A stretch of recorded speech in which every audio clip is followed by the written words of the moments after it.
Michael Kennedy. I have lived in Newark, Ohio almost my entire life. Growing up in Newark, I had the great fortune of one, being the grandson of a celebrated artist here in Licking County. My grandmother, Mary Sherwood Wright Jones, illustrated for my weekly reader for almost 35 years. And along with my grandmother, I had the great opportunity to kind of cross paths with other artists here in Newark that really opened my eyes. My grandmother was incredibly supportive with all her grandchildren about expressing ourselves, especially in the arts. She was our biggest fan as grandchildren, and she encouraged us. She never really gave us a lot of advice. She never criticized, but she always encouraged us, and also encouraged us to be original. She always told the story when we were kids about when she was a child, and she drew a lot when she was young. Her father, my great-grandfather, caught her once copying a piece of art, and he scolded her and said, "Mary Sherwood, you are creative enough to create your own drawings and create your own inspiration." And that's what she always told us, to always be original. Although she was a cartoonist and illustrated in her early years at the Art Students League in New York City in the early 1900s. She studied under some really great American Impressionists and Realists, and which was really an amazing opportunity for a young girl from Newark, Ohio, to go to New York City. And it is the only thing she wanted to do. She had a sister, Martha Wright Mitchell, who was very intelligent and was a learned young woman. She wanted to go to Smith, which she did, but all my grandmother wanted to do was to go to New York City and study art at the Art Students League.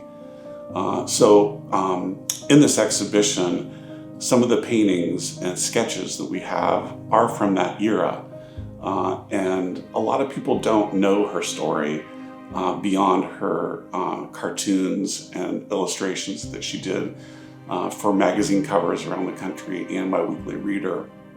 And that's what we really want to celebrate with this exhibition, is her extraordinary talent as an artist, and these pieces of work really illustrate that. Beyond my grandmother, I really had some incredible opportunities as a young man in Newark, and one of them was, as strange as it may seem, we had a housekeeper at our home that we adored. She truly was our second mother, and she took care of a number of homes in Licking County. And one of them was for a woman named Helen Warner, who was this extraordinary abstract expressionist that not a lot of people knew about. And Christine, our housekeeper, thought it would be important for me to meet Helen Warner. She knew that I was interested in art. I was a little self-taught as a kid. I did take some classes, but she took me one day to meet Helen Warner, who lived in Newark, and it truly opened up my mind about the world of abstract expressionism. I never understood it as a kid. I never understood where it came from, and that one moment, that 1 hour or two spending time with Helen Warner truly opened up my world about how to express yourself. And it really led my whole life to really explore the world of abstract expressionism And when I went to college as a fine arts major, that was my priority, is really to understand that art movement and why it was occurring in this country.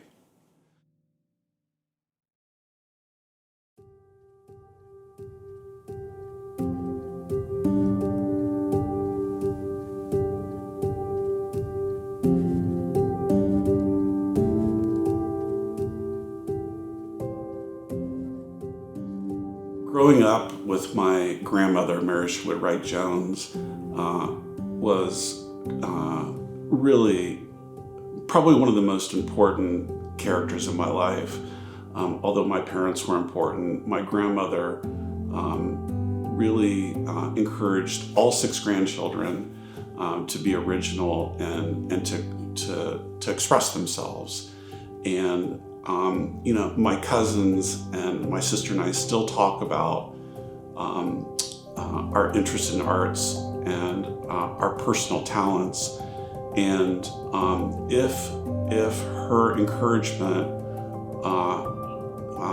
really was dominant in our interest, or do we have a gene? Do we have that artistic gene that she gifted to us? Obviously, I think there's research in that area, but by all means, her interest in us and her continued support really made a difference in our lives. And we all believe, all of the 6 grandchildren really believe that having that kind of support for any child is really, really important. Even for parents that may not know much about the arts, to have resources, like the Works that they can take their children to, or other resources in your community are critical.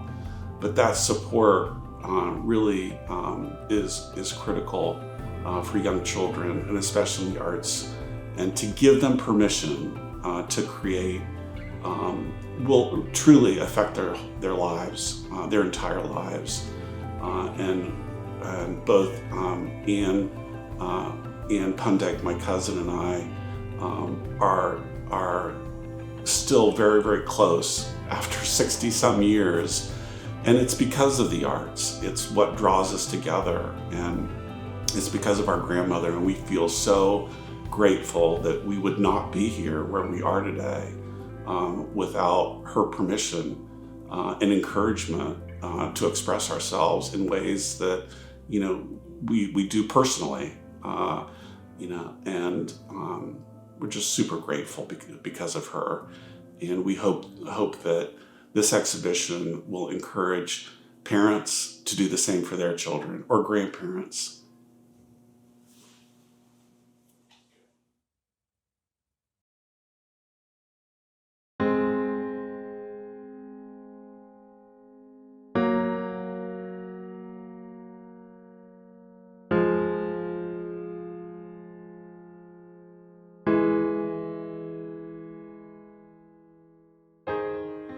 Permission to Create is an exhibition that really celebrates the kind of individual's unique perspective on expressing themselves. It's a great opportunity, I think, to discover the uniqueness of individuals. Although the 4 artists that are represented in the exhibition, my grandmother, my cousin Anne, and Anne's daughter, although we all have our own unique perspective on how to create art, there is, I think, a common denominator, and that is our freedom to do whatever we want in the arts. And my grandmother, whose pieces are from her earlier period when she was young, are just beautiful and beautifully illustrated. My cousin Anne, who is a celebrated artist from New York City. She has spent her lifetime refining her art and is at a point in her life of artistry where she's creating just extraordinary, beautiful work that is just celebrated across the country. Her daughter has a couple pieces in the exhibition that are wonderful reflections of her early years.